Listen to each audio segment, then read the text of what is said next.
ولا تحسبن الله غافلا عما يعمل الظالمون يقول الذين ظلموا ربنا zalimler için yaşasın cehennem.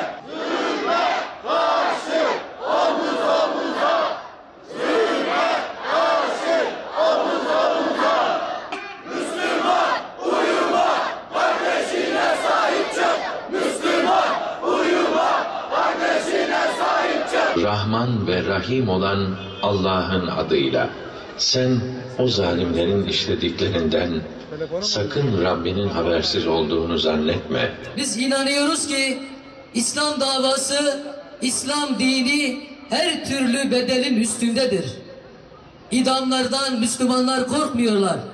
Şehadet, idamlar, zindanlar, sürgünler, esaretler Müslümanların korkulu rüyası değildir. Uykularını kaçıran kabus asla değildir. Biz inancımızdan bu gücü alıyoruz. İnsanlığın ilk dönemlerinden bugüne hak-batıl savaşı hep var ola gelmiştir. Kabil'in kardeşi Habil'i katletmesiyle başlayan zulüm süreci maalesef günümüze kadar gelmiştir.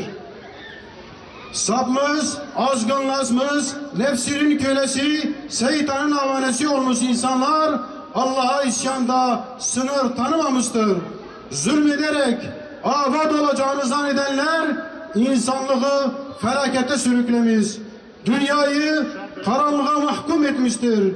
Zulüm bugüne değin diyar diyar dolaşmış, mazlum ve masum insanları hayattan koparmıştır. Ve maalesef yüzyıllardır devam eden bu süreçte mustazaflar ezilmeye devam etmektedir. Bizden uzakta olan coğrafyalarda yaşanan zulüm arz-ı alayı titretmektedir. Farklı coğrafyalarda güçlüler zayıfları sömürmeye, köleleştirmeye devam ederken bu zulme direnen iman ehli Müslümanlar da hedef tahtasına oturtulmuştur. İslam zulüm direnişin kaynağıdır. İslam zulme direnişin kaynağıdır ve mümin de bu mücadelenin neferidir. Bu sebeple müminler dünya müstekbirlerinin hedefi olmaktadır. Zulme direnişin adı İslam olduğu hakikati müstekbirleri tedirgin etmekte, zulüm ve baskılarını artırmaktadır. Bugün zulüm neredeyse bütün İslam coğrafyasında sürmektedir. Mısır'da yaşananlar bunun en bariz örneğidir. Junta rejimine karşı durdukları, Müslümanların yanında yer aldıkları ve gasp edilmiş haklarını aradıkları için binlerce Müslüman zindanlara hapsedilmiştir. En kötü koşullarda hayata tutunmaya çalışan Müslüman kardeşlerimiz işkencelerden geçirilmekte, idam kararlarıyla dar ağaçlarına çıkarılmaktadır. Mısır'ın seçilmiş ilk Cumhurbaşkanı Muhammed Mursi'nin Junta mahkemesinde şehit ulusu dahi yaşanan zulmün boyutlarını göstermektedir. Gençliğinin baharındaki fidanlar gibi pirifaniler dahi idam sehpasına çıkarılmaktadır. Maalesef Mısır'da yeni idam kararları gelmeye devam etmektedir. İhvan-ı Müslümin yöneticilerinden Muhammed el-Biltaci ve yine Müslüman kardeşler liderlerinden Saffet Hicazi'nin de aralarında olduğu 12 kişi hakkında daha önce verilen idam kararı 14 Haziran'da onandı. Haksız ve hukuksuz olan bu kararın uygulamasını önüne geçmek için tüm Müslümanlara büyük bir sorumluluk düşmektedir.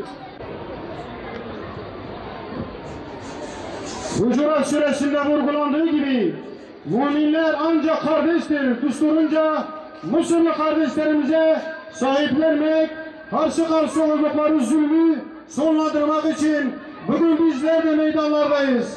Sisi Cuntası'nın masum insanları pervasızca idam etmesine göz yummak, sessiz ve tepkisiz kalmak büyük bir vebaldır. Başta İslam ülkelerinin idarecileri olmak üzere dünya kamuoyunun Mısır'daki idamlara durduğu vakti gelmiş, geçmiştir bile. Sisi Cuntası'nın sınırları fazlasıyla aşan zulmüne karşı var olan sessizlik kabul edilebilir değildir. Batılı emperyal devletlerin bu idamları desteklediği için onlardan bir beklentimiz zaten yoktur. Ancak İslam ülkelerinin idare eden yöneticilerinin sessizliği hiçbir şey olmuyormuş gibi davranmasının izah edilecek bir tarafı yoktur. Bu bağlamda Arap Konseyi'nin idamların durdurulması için yaptığı çağrıyı olumlu bir gelişme olarak görmekteyiz. Aynı tepki İslam İşbirliği Teşkilatı ve Arap Birliği gibi kuruluşların da vermeli, Mısır resmi üzerinde baskı artırılmalıdır. İhvana selam, direnişe devam. İhvana selam, direnişe devam. İhvana selam, direnişe devam. Türkiye, mazlumların diplomatik ilişkiye kurban edilmesine müsaade etmemelidir. Bu nedenle sessizliğini bozmalıdır. Mısır'daki darbe sürecinde takdir edilecek tavrı alan Türkiye'nin hakkında idam kararı verilen 12 masumun konjektüre kurban gitmesine izin vermesi unutulmayacaktır. Bu nedenle idam kararlarının geri alması için gereken baskı oluşturulmalıdır. Mısır'daki idam kararları uluslararası toplumu harekete geçirmelidir. İnsan hakları kuruluşları zulme sessiz kalmamalıdır. Faaliyet gösterdikleri ülkelerin yöneticilerine baskı kurmalıdır. İdamların infazının engellenmesi için tüm yetki sahipleri elinden geleni yapmalıdır. Bilinmelidir ki baskı ve zulüm her geçen gün daha büyümesi başta Mısır olmak üzere bölgeye yansımaları çok daha kötü olacaktır. İnsanların futursuzca katledilmesini öne geçirmemesi İslam coğrafyasında daha büyük kaoslara kapı aralayacaktır. Bu gerçek görülmeli, bir an önce idamlar engellenmelidir. Mısır'da mazlumların yükselen çığlığına bu meydanlarda sesimizi yükselterek destek veriyoruz.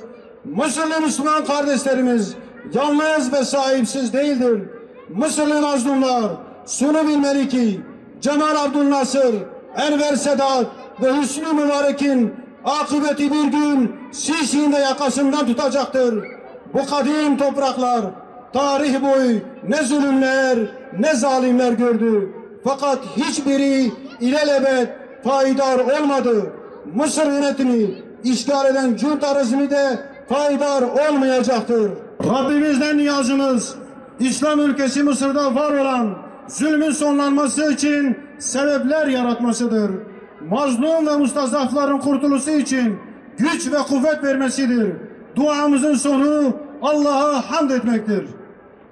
Ya Rabbi, evvel emte ve beddikin il-baltaba, tu kadri ismi khoye tevabki, tu tevbama kabul biki, tu günahime afu biki, tu duayek ve emzir bikin, tu jma kabul biki. Ey Rabbime, emlivirkun bina ve civyana, em şikayeta zalim albatet ki, em şikayeta Firavune devra khalbatet ki. Eğer ezelde te hidayet juan zalimara takdir kiribe, tu zuana hidayet bike, تزوان مظلوم جوجبي حالي خلاص بك. اگر ته هدایت نکر به نصیب وانا تچوا فرعون الدوله حضرت موسى عليه السلام ببحر ده فاتصان ته هلاك كر تو بقدر ناوي خي قهار کی تو بقدر ناوي خي انتقام کی وان ظالم فرعون مصر اي دوره مجي قهر پریشان بکی وانا جل جوان فرعون هلاك بکی. Biz Müslümanların bu zulmü her yerde haykırması ve Müslümanların birliğini dile getirmesi Allah'ın emridir. Hazreti Peygamber Efendimizin sünnetidir. O yüzden bu meydandan bütün Müslümanlara sesleniyoruz. Partiniz ne olursa olsun, derneğiniz, vakfınız, kulübünüz ne olursa olsun, gelin ortak davamız olan Mısır'daki Müslümanlara yönelik idam furyasını hep birlikte durduralım ve kardeşliğimizi yeniden tesis edelim. Bu bizim dünya ahiret birliğimizdir, Müslümanlara karşı borcumuzdur. Çünkü Peygamber Efendimiz buyuruyor ki Müslüman Müslümanın kardeşidir. Müslüman Müslümanı yardımsız bırakmaz. Müslüman Müslümanı zalime teslim etmez.